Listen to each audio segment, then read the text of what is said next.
It's live. Copy this. Copy.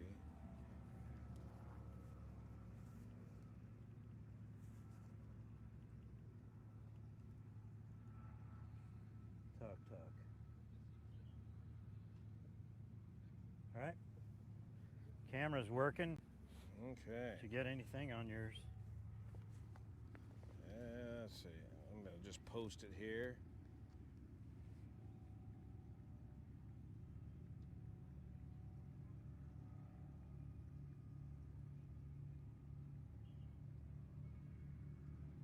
One waiting.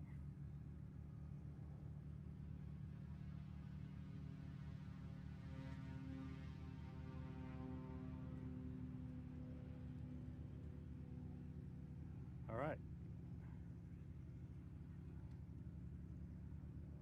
I think we are, I'm getting,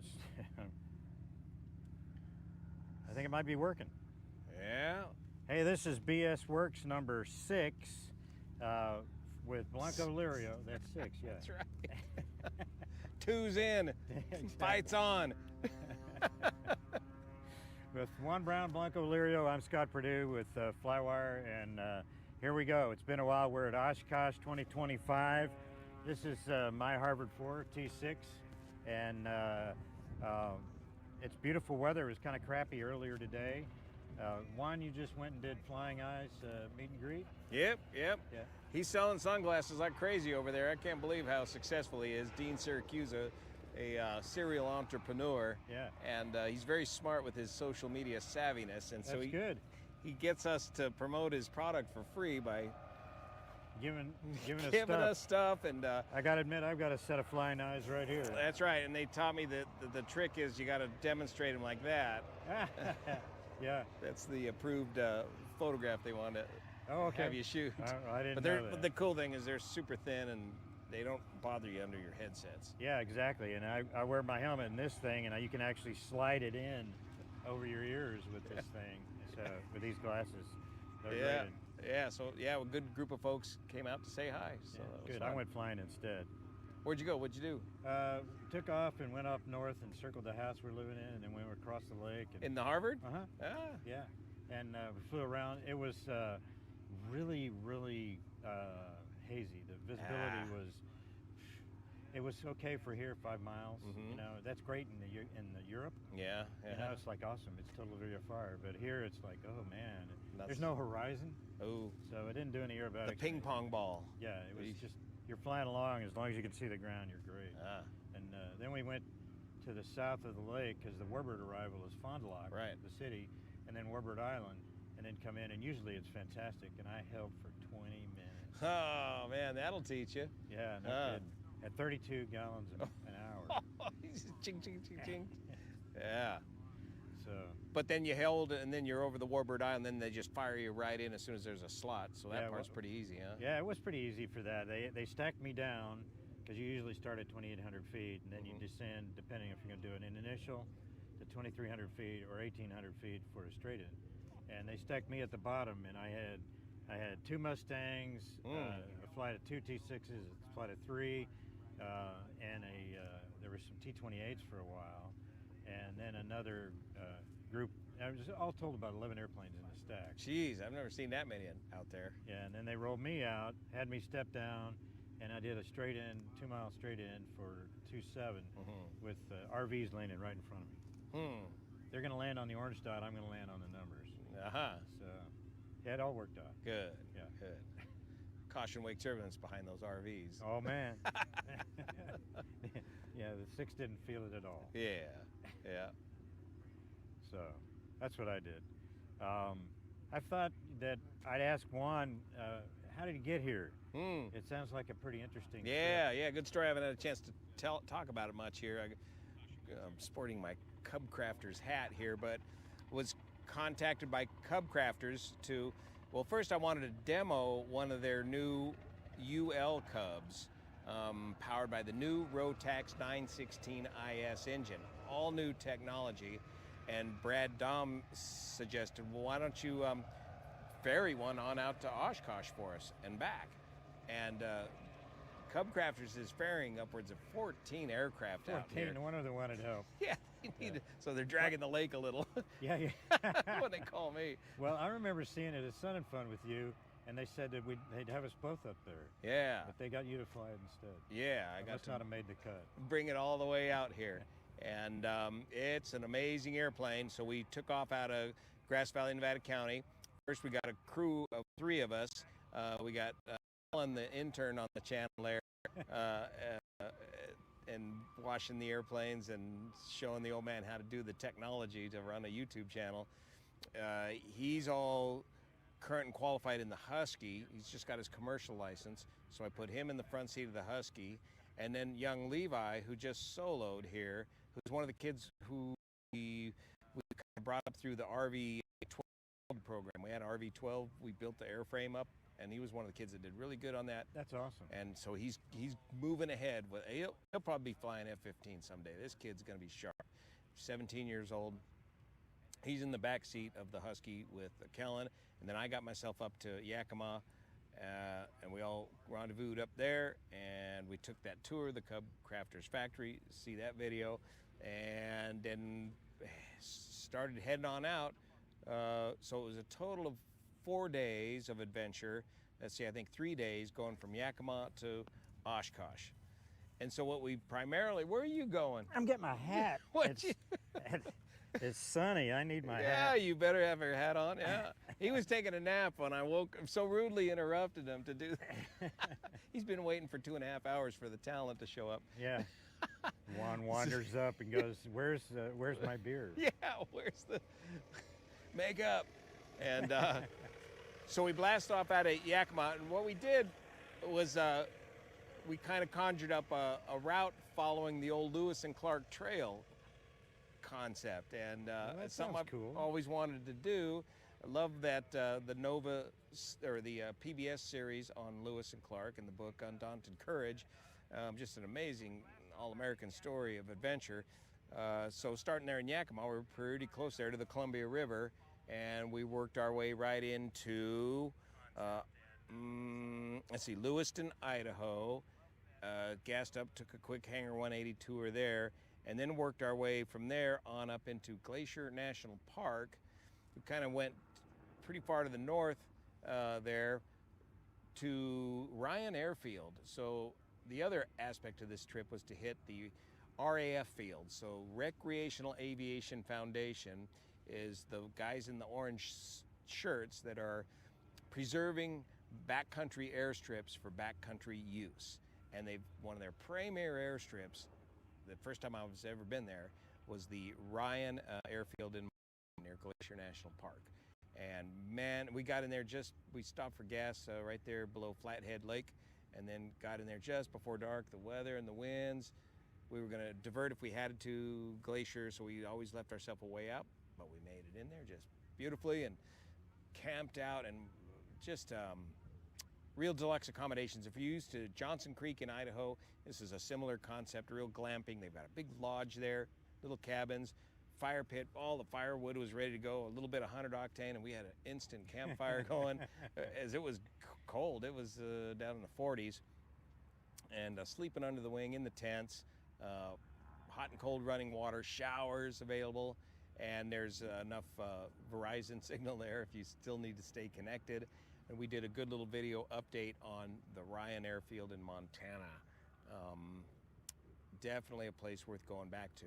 The next morning, blasted out of there and headed up and around the beautiful Glacier National Park in Montana, through the Marias River Pass. So the road goes up through there, right in between the big glacial mountains.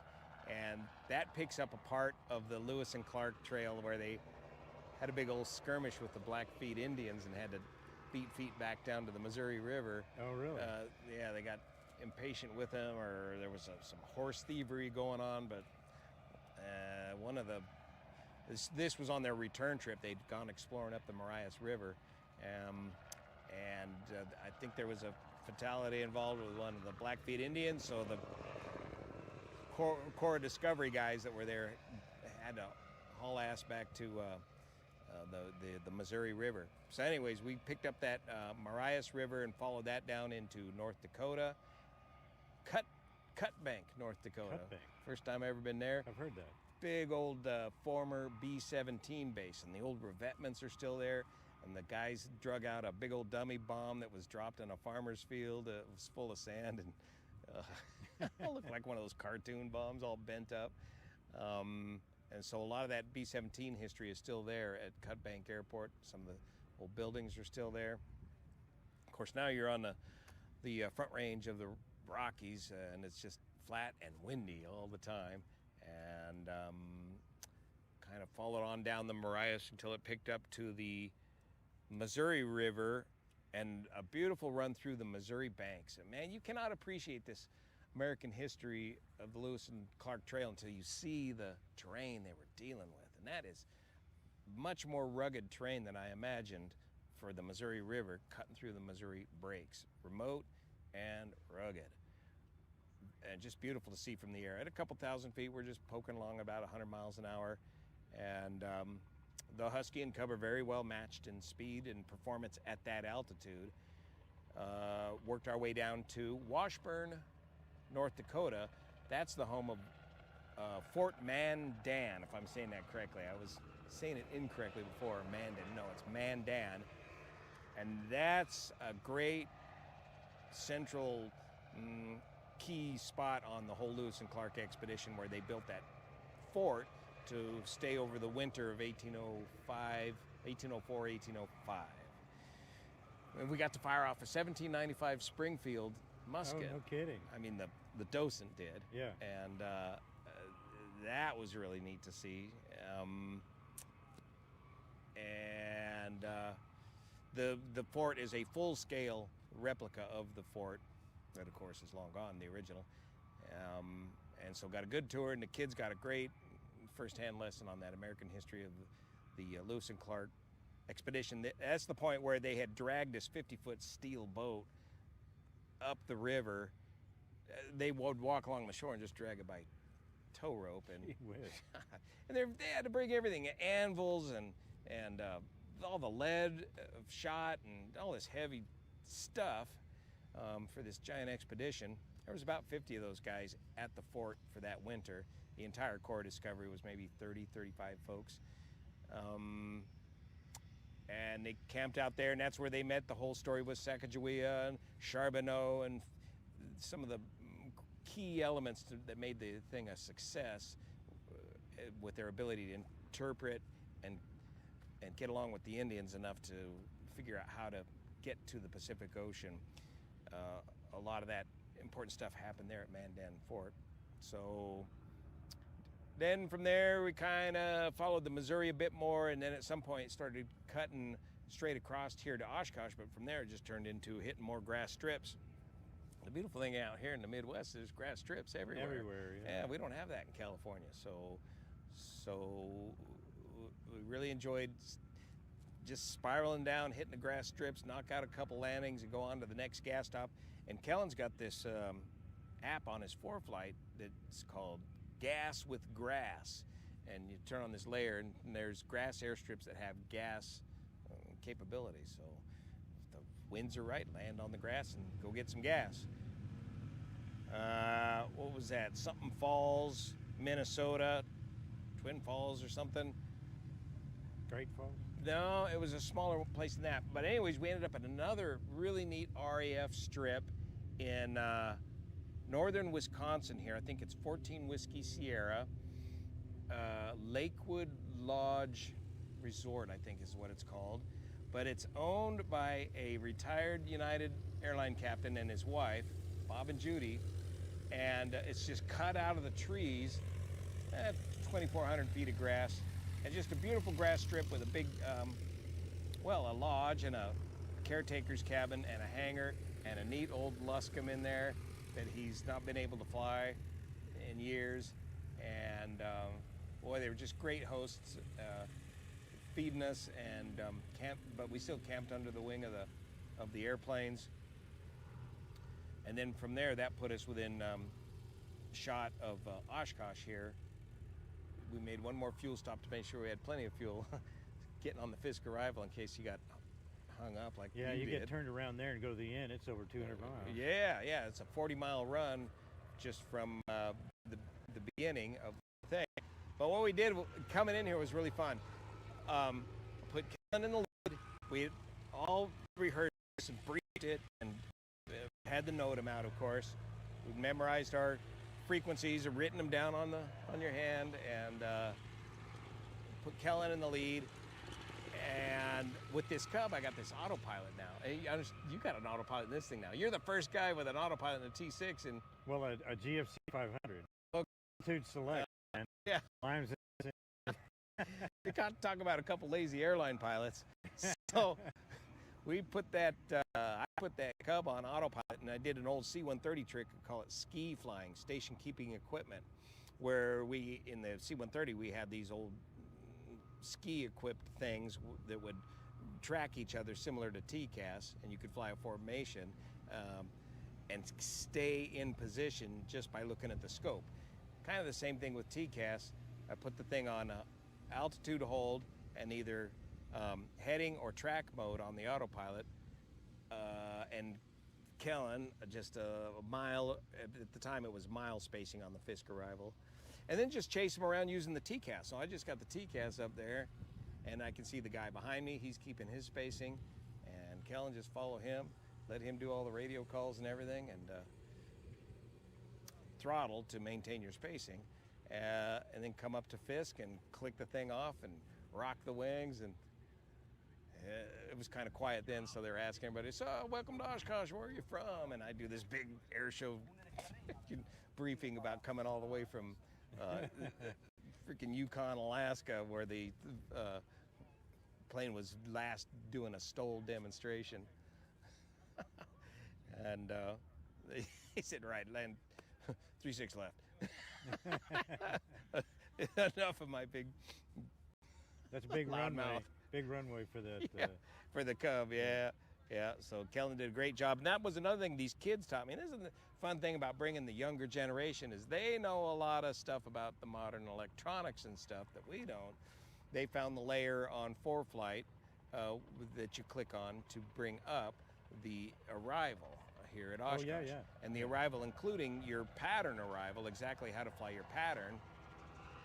Just follow the little dotted line, and I kept following lead around and made just a wonderful, uneventful landing here at Oshkosh. And I went to the exhibitor booth, and Kellen took the Husky way up here in North 40 camping, and I haven't seen the airplane since. But the kids were all getting together, and we had some more kids come up from Sacramento, so we got a good group of young people here. And that's one of the cool things that I'm noting here at Oshkosh this year. I haven't been in a few years, is the amount of younger people I'm seeing here, which is a good sign. And I think the Young Eagles program is actually working to getting.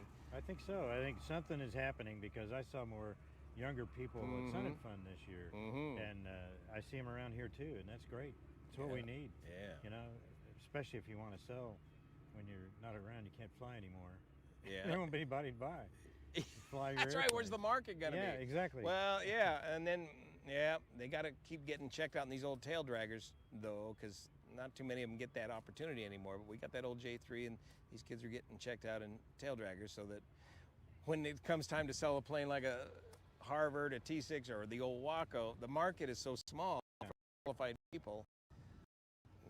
Hard to sell. Yeah. They're Easy to buy. They're real fun. Yes. Yeah, they're a whole lot of fun. Yeah. Well, good. It sounds like an epic trip to me. Oh, yeah. I think it just would have been a hoot. How many days did it take you? Well, that was a total of 4 days, and at least 3 days from Yakima. And we're getting a lot of invitations on the way back to stop here, stop there, and so we got some very interesting additional grass strips to stop into on the way back. And we'll probably kind of retrace our steps, weather permitting. We'll cut through Idaho and Montana the more correct way that Lewis and Clark did, which is more direct, than going up through Marias Pass. I think that's the plan. That's the plan. But the fun thing about planning is don't plan. We treat it like one of our motorcycle adventures, where it's just take it one day at a time, one hop at a time, so you don't get there-itis. I don't like making reservations. I don't even like going to a stuffy old hotel. I'd rather just sleep under the wing, wherever we end up at sunset, and keep it open-ended and just plan it one hop at a time, 2.5 hours or so to the next fuel stop. And then however the day works out and the timing of the day, and the weather, that's where you are for the night. Cool. Well, tell us how this Cub works with the. How does it fly with the Rotax? UL Cub. All right, so I have no experience with Rotax engines. This is my first experience with the Rotax engine, so a steep learning curve. I call it a high-strung little airplane. The Rotax is a high RPM engine. This is the new 916 IS, 160 horsepower at 5,900 RPM for takeoff. That's good for 5 minutes. Then you go to eco mode. I'm just learning so much about this amazing new technology. After you take off, and that brings you back to about 135 horsepower continuous, but it'll hold that 135 horse at about 40 inches of manifold pressure all the way up to about 17,000 feet. Wow. So the thing will just leap off the ground. This one weighs in 980 pounds, 980 pounds.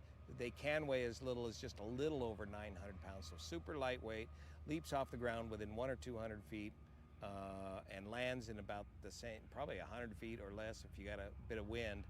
Super short takeoff and landing, great payload carrying capability, probably more than double of the Husky's payload capability, and great rate of climb if you want to get up to that higher altitude.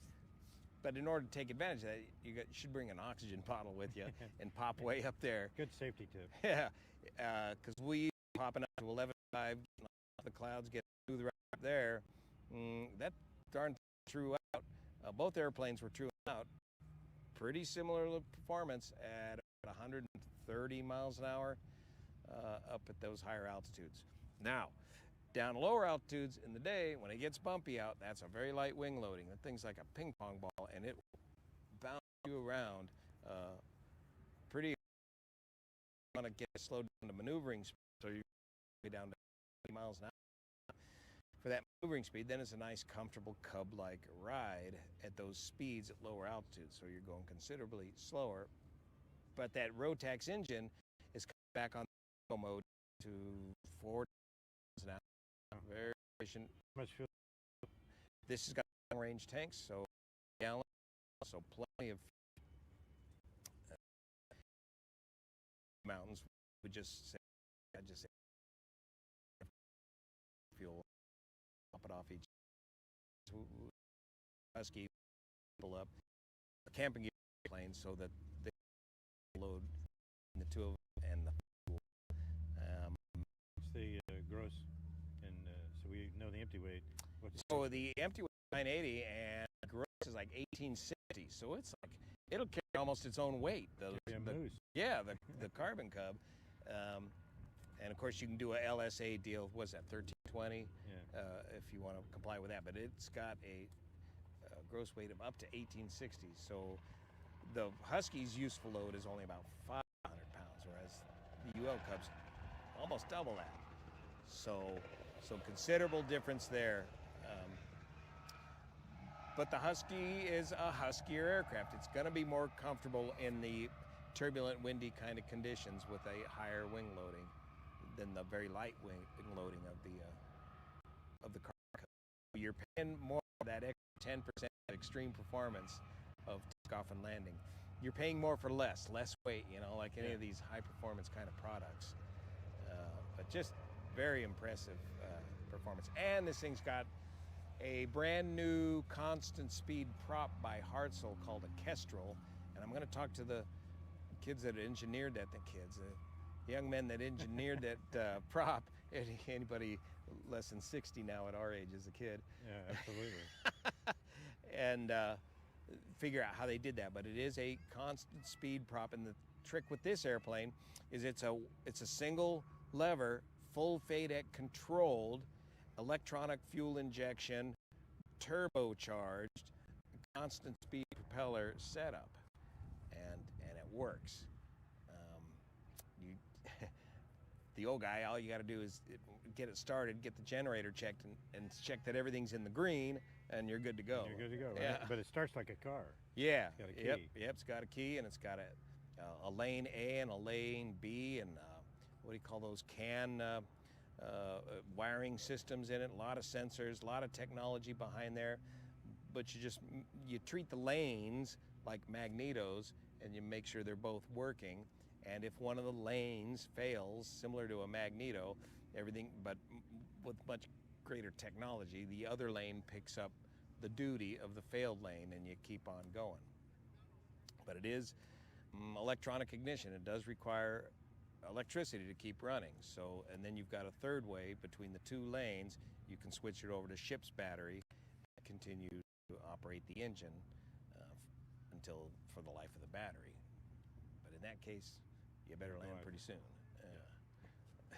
So I'm gonna get into the road. Well, I had a great review of the Rotax engine with the Rotax reps here, and I want to do a detailed video of how all that works, because it's just fascinating technology, and it's the future for this thing. And the big advantage of this, the whole concept why they wanted to do this, is 100 octane low lead fuel is going away, so they need an engine that does not rely on 100 low lead.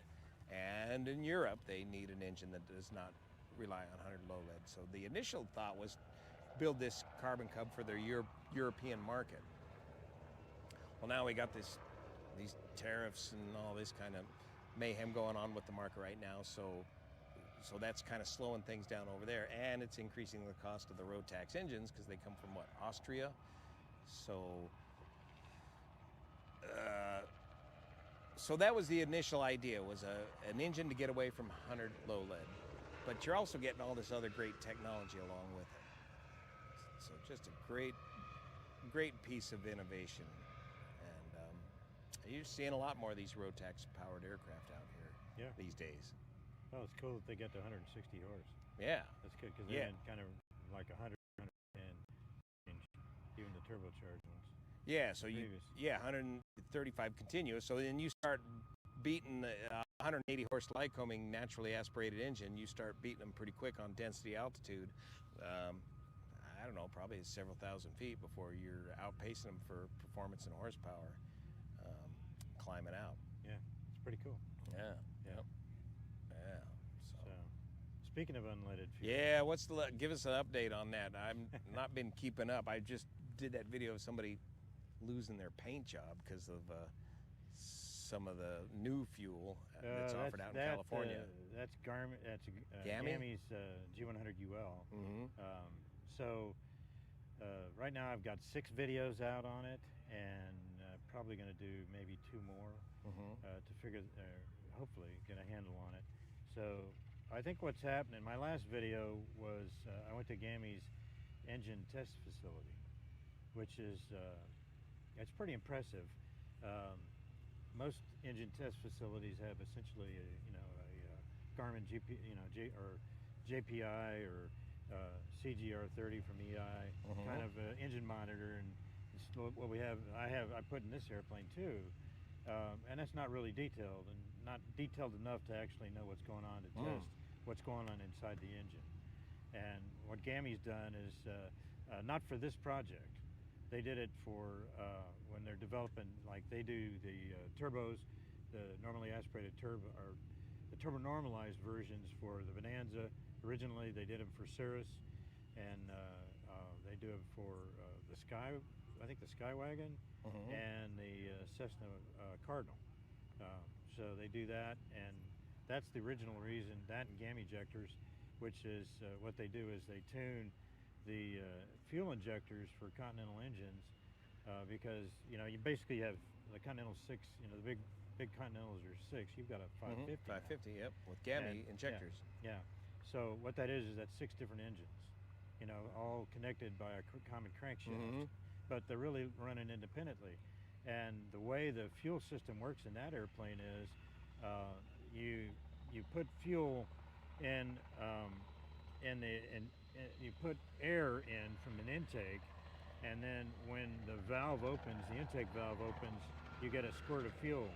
And it really depends. It comes from a spider on top of the engine, and the fuel pump is back around the back of the engine. So that spider's pressurized, and just depends on where that cylinder is. In other words, in the cycle. So you don't get as much fuel in one cylinder or another. So what gamma ejectors do is they... By changing the size of the orifice of the injector, right? That's right. Yeah. And so they tune the size of the injector to make sure it gets the fuel it needs. To reduce the spread in EGTs or cylinder head temperatures between the 6 cylinders. Primarily, that's what it reduces. So they produce the same amount of power.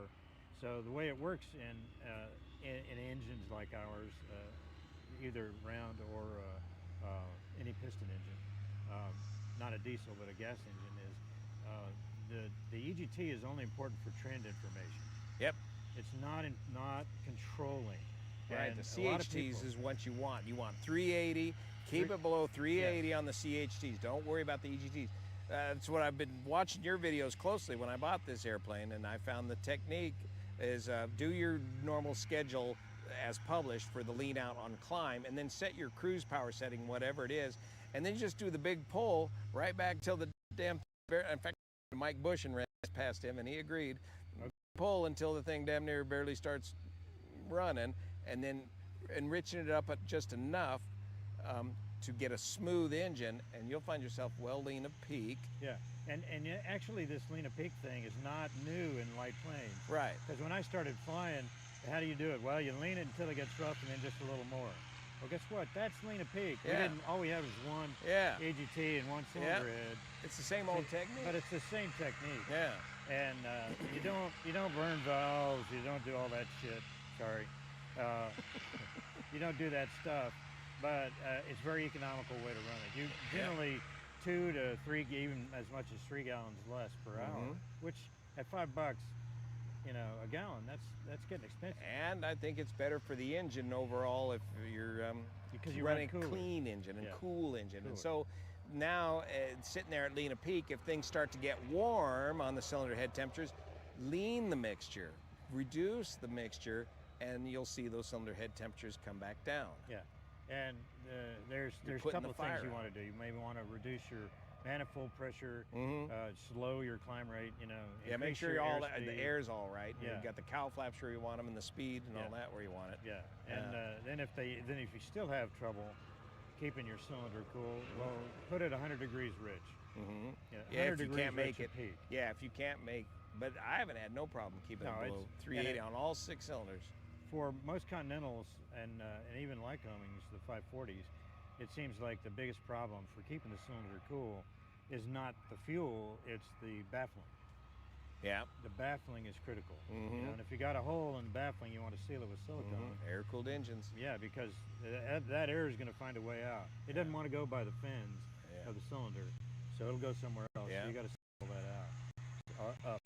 So that is the key factor here, and for engines that use more than 8.5 to 1 compression, okay, like our 520s, 550s, the big 540s, they use over 8.5 to 1. The problem is detonation. Doesn't mean detonation is not an issue for smaller engines, smaller displacement, lower than 8.5 to 1 compression. But it is a problem for ours. It is a problem. So 100, well, and generally what happened, this just happened in cars before it did airplanes. It happened in airplanes. What they did was they tried a couple of different things, just natural gasoline, they get it up to about 65 octane. The engine, the Continental W670 on my airplane, which is designed in the 20s, is happy at 65 octane. That's what they could make back then. But you can't go very far in horsepower. So they tried to fix things. What they came up with was tetraethyl lead. Ethyl Remember fuel. that? Yeah. And they put TEL, tetraethyl lead, in fuel, and that's how they were able to boost the octane rating. And we were able to do 100, 130 octane. The way you say it is the airplanes, the lean and the rich rating. Yeah. So if you're running high power, high manifold pressure, high compression, you get 100. You get 130. 130. When you're leaned out and you're cruising, now you're down to 100. Yeah. So that's why we called it 100, 130. Right. And then the other kind of fuel that was available, 140, 145, 115, 145. Yeah. And what was the lower number? 115. It was purple. Yeah. 115, 145, and when I was growing up, the grass strip where we kept the steerman at, they had that, and they had. Hey, we're on film right now. Yeah. Come on, join the join the live broadcast, Chris. Yeah. You looking for somebody? Vic? Don't know him. No. Yeah, you're the second guy asking for him. He's got a Harvard. He's got a Harvard, right? Yeah. Sorry about that. Yeah, no worries. Right. Yeah, we're live to YouTube. So where was I? So the 145, you can find it on the 145. grass strips. Yeah. Back in those days, you had 2 tanks. They were cheap. You know, they were in ground. EPA doesn't let you do in-ground fuel tanks anymore for a lot of reasons. But and generally, you're only going to find 1 tank of Avgas. No matter what it is, nobody can afford 2. So that's an issue in this whole mix as well, another complicating factor. It turns out that about 75% of the engines that are made and used in airplanes don't really need 100 octane fuel. They're back down to what, 80 octane? No, you know, they're flying up to 96, 94, 96 in that range. And they can run on auto fuel because of that. But you can't use ethanol. Ethanol is bad, and that would take a whole nother video perhaps to talk about it. But it's bad. It's not. Don't use ethanol fuel. But they could run autogas, unleaded autogas, and they'd be fine. As a matter of fact, my Skywagon had a 470 originally, and I put a bigger engine in it when I had it. But the guy that I bought it from flew it in Alaska, and he never used anything but unleaded gas, autogas.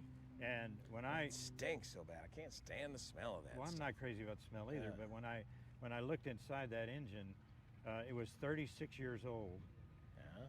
No deposit. Clean, huh? Absolutely clean. And see, that's one of the benefits of unleaded fuel. Lead does not lubricate. So we're not using the lead to save the valves. We're using the lead to boost the octane. Boost the octane solely as a detonation to increase detonation margin. That's what lead is good for. It controls the flame front, the chemistry of the burn, so you don't have a runaway. Okay, you don't have a detonate. And detonation can happen, and it can happen worse when it gets hot. So you get a point into the cylinder when it gets hot. So keeping it below 380 is very important. If you're running at 400, 420, that's way too high for the detonation reason alone. Yes. But it's also important because over 400 degrees, 410-ish, the metal becomes plastic. Yeah, and they make cylinders with a choke, so as the piston goes down, it starts to compress the rings more. When it's cold, right? When it's cold, it has choke, but so when still it warms has choke up, when it's warm, it doesn't straight completely. It's got some choke. It's still some choke left. But what it does is compresses the oil rings, and that prevents any blow-by. Okay, but when you run it really hot, then what'll happen is that choke will go away. Because that piston is pushing it out. There goes your oil and blow-by and compression. Now you're burning oil and your cylinder's going south. So it's important to run it cool, and 380 is a great target. Temperature for a CHT.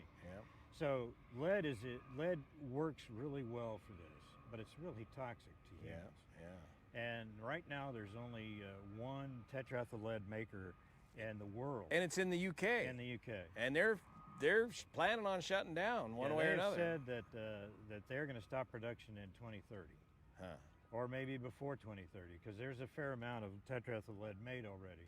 And we used to make it here, but we don't make it anymore since we went to unleaded fuel, because the amount of Avgas that's produced is so minuscule compared to car gas that it's just nobody wants to do that. And to do it cleanly,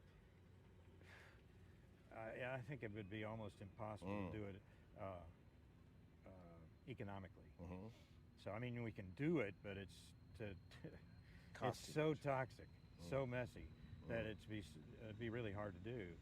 So lead's going away. You know, there's so many other pressures on it besides just one maker.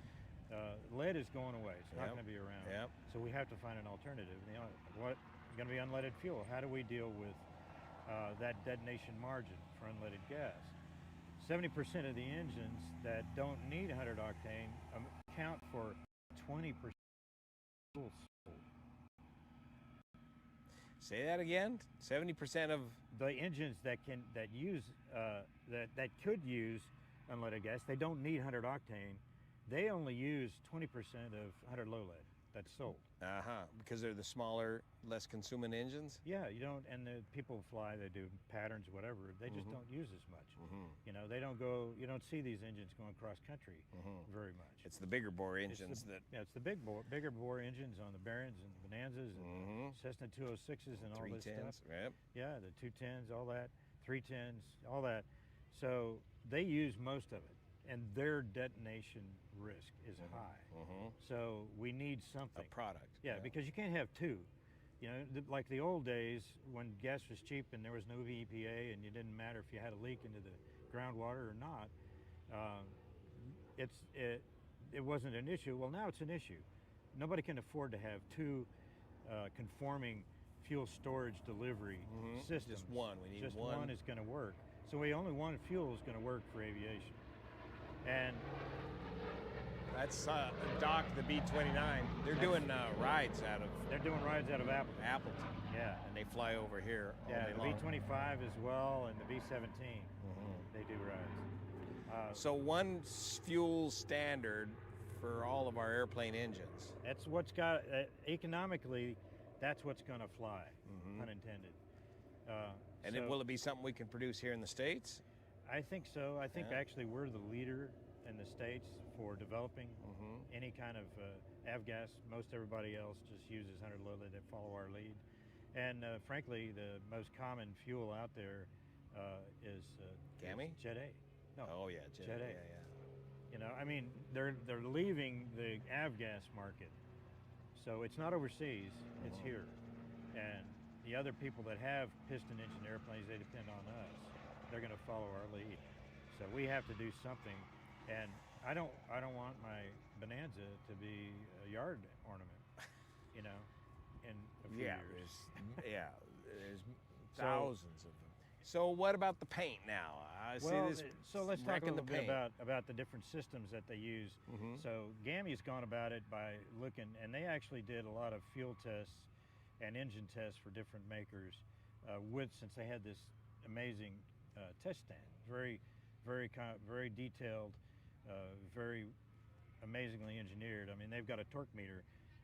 They mount it they actually use drill pipe because they're in Oklahoma, so there's a lot of drill pipe left over. They use drill pipe, and then as the engine mount, and then they have a frame that the engine's mounted to inside that drill pipe so it can move, and they have dampers, but they also have a torque meter, or they have a strain gauge that measures the strain on the torque, and they can measure. That's how they measure horsepower, right there. So it's very efficient. It's not a guess. It's not how much. Well, there's a formula that you can use. How much fuel you're using, you know, with manifold pressure, all that kind of crap, and you can figure out what your horsepower is. They can measure it right there. The other thing they have are sensors inside every cylinder, and they can see what each event is doing. You think if you're doing 2,500 RPM, you know, it's a 4-cycle engine. How many times is it firing every second? It's a bunch. So they can measure each one of those events, and they show it to us, and we can see those events in a point cloud. That's what George calls it. George Brawley, he's the chief engineer, one of the founders of Gammy, and he ran the engine test cell when I did the test. And what we did is we looked at 100 low lead, which uses lead for the detonation margin for octane, and 15% ETBE, and 25% ETBE, and ethyl tertiary butyl ether is what it is, and it's similar to the I forget how to say it actually, the MTBE. They use that in cars for a little while, and as an octane booster. I remember that. Yeah, and they stopped using it because no matter how good your EPA conforming fuel storage system, think about cars, which are going to be in ground now, MTBE got in the water table everywhere. Yes. everywhere, and they panicked about it and banned it. Yep. Okay, so MTBE is very water soluble. Well, guess what? ETBE is water soluble as well. It's not as soluble as MTBE. So the danger is less because you're not going to see it on every, couple of blocks or gas stations everywhere, but you're still going to have some leaching of that ETBE into the groundwater. It's going to happen because leaks happen. Shit happens. And so how much of it a factor is, I don't know. I don't know. But it's an issue. So, but anyway, those are the competing systems. It's either aromatic, okay, or lead or ETBE. Those are the octane boosters that are out there right now. 100, 130, 100 low lead. 100 low lead is basically 100, 130, but with less lead. You're able to use less lead than the original spec was that was required. And that the folks in, I think it's Reed Hillview, or at least in San Francisco area, where they did this test, or they were selling G100 UL. They tested it for lead levels in people, in kids, and it's noticeable. You can see it, but it's not severe. But nevertheless, it's an issue. Like I said, lead's going away. We got to do something about it. So what we did was we tested this, or George did, is he had the Cirrus engine, with turbocharged Cirrus engine, in the test cell, spinning a prop instead of a dummy load, and it's pretty cool system.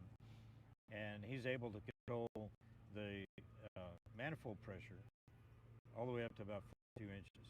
So it's originally turbo normalized, but he can run it higher than that. And he can run each cylinder. This is the key thing here, and why he can do detonation, live detonation, and not destroy the engine, and is because he has a spray system that detects the temperature. He can set the target temperature, and this feedback loop will say, okay, I'm increasing temperature, so it starts increasing the water spray on a cylinder. So, in World War II, they actually injected water. Actually, in the early 135s, they used water injection B-52s. to control the heat. So what it does is it controls it, and he sets it for about 420, 430 degrees, which is over the 380. So but it's a very stressful situation for the engine. And he's got a pressure transducer in every cylinder, so he knows what's going on for the internal cylinder pressure. So he knows what's going on for each engine. And he can control fuel flow and all this other stuff, and then measure that and see what happens. So we ran each fuel through the ringer to see where detonation occurs. And the reality of it is that ETBE fuel detonates. This is an 8.7 to 1 compression ratio engine, and it detonates. The 15% is worse than the 25. And there's a qualification test for detonation that the FAA and the ASTM puts out there that says you have to be, you start here, rich, you can start as rich as you want, that's reasonable, and then you got to reduce it 10%. And you still have to pass detonation, right? And both the 15 and the 25 didn't pass. It detonates. So to me, that's a big problem that needs to be solved. And I have heard that, as an example, what people are trying to do to mitigate this issue is Lycoming is talking about redesigning cylinders. Oh boy. You think about that for a second, how expensive is that going to be? Top overhaul for everybody? For everybody, and how fast can they make new cylinders? And how long is that going to take? It's crazy, and no, it's not going to happen. It's just too big of a hill. So that's the issue we have. G100 actually, performance-wise, and I put it in my Bonanza, performance-wise, there is no difference. Did it wreck your paint? Well, no, and it turns out there is something behind that. So G100 UL uses a higher aromatic content fuel. That is no lead. They use that as their octane inhibitor because octane doesn't improve. It actually dumbs down the fuel, so the flame front burns slower, and that's how you prevent detonation. So, but they it has a materials compatibility issue. Yeah. That's real and needs to be addressed. Is it? I've heard it toluene. Has that got anything to do with it? Here's the thing: is I got a friend who's a chemist, and I didn't know this. I've known him for about a year or so, but he saw my last video and he goes, "Hey, you want to talk about this? You know, I spent my career in this." He's a chemist in the rubber industry, and has done all kinds of testing for all this stuff, and he knows what he's pretty knowledgeable. He don't want to be on YouTube, so you're not going to see him. But we're gonna try to pick his brain to find out what the real story is and what the materials compatibility issues are. I don't think it's toluene. He says most in his experience when he investigates stuff is it's mostly something that's small, one of those minor additives that's causing the problem. So he wants to figure that out. He's intrigued, and we'll figure that out. But yeah, it is for some paints.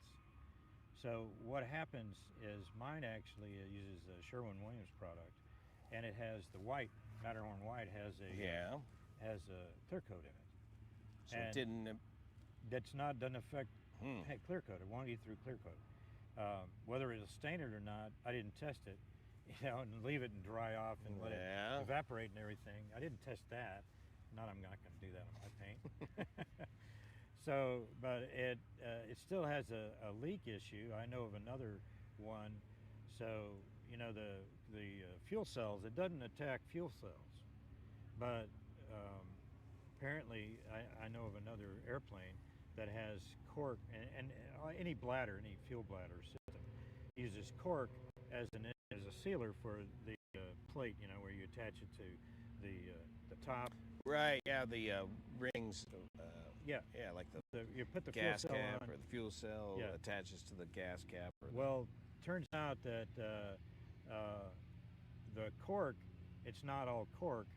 It's a little bit of cork mixed in with low molecular density rubber, nitrile rubber. And that's which incompatible? has got a problem with G100UL. Yeah. So anyway, there is some material compatibility that's had to be addressed, I think. But more testing needs to be done for that. But well, yesterday one of the makers of the VTB-based unleaded fuel program announced that they're going to get approval for 75% of the engines, and then they're going to go and run it in a 550 and see how it works. So I think it's a little bit of a cart before the horse. Instead of using the worst case engine, they're using the easy pass. Oh boy. So I've got skin in the game. Yeah. So it's important to me that the fuel is not shoved down our throats. That before it's ready. Yeah, until it's ready and it works for everybody, instead of just for a few. Yeah. I mean, your Husky, my Husky will work. My Stearman will work because all it needs is 65. Yeah. But that's about it. For me, I'm in trouble. Yeah, the big bore Continentals. Anyway, that's the quick and dirty, and we have basically till 2030-ish to get a handle on this. And how long is it going to take to switch over and make all this? I think 2 years is optimistic. Yeah. So what are we our time really? Yeah. So that's kind of the state we're in right now. Is there's some big questions that need to be answered, but there is performance-wise, I think there is a solution out there, but it remains to be seen what's going to happen here. Interesting. Well, we'll have to keep a track on that. Hopefully, keep making 100 octane until we're ready.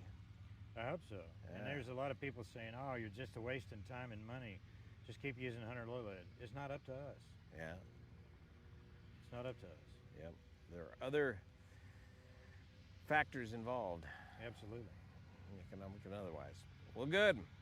So that's the quick and dirty update on Avgas, unleaded Avgas. Good. Well, that's good BSWorks. We probably BS'd long enough out here. Yeah. That's pretty good. We can't talk about anything for less than an hour. Yeah, once we get to John. Well, thanks for joining me out of your busy schedule, Mr. Town. Oh, yeah.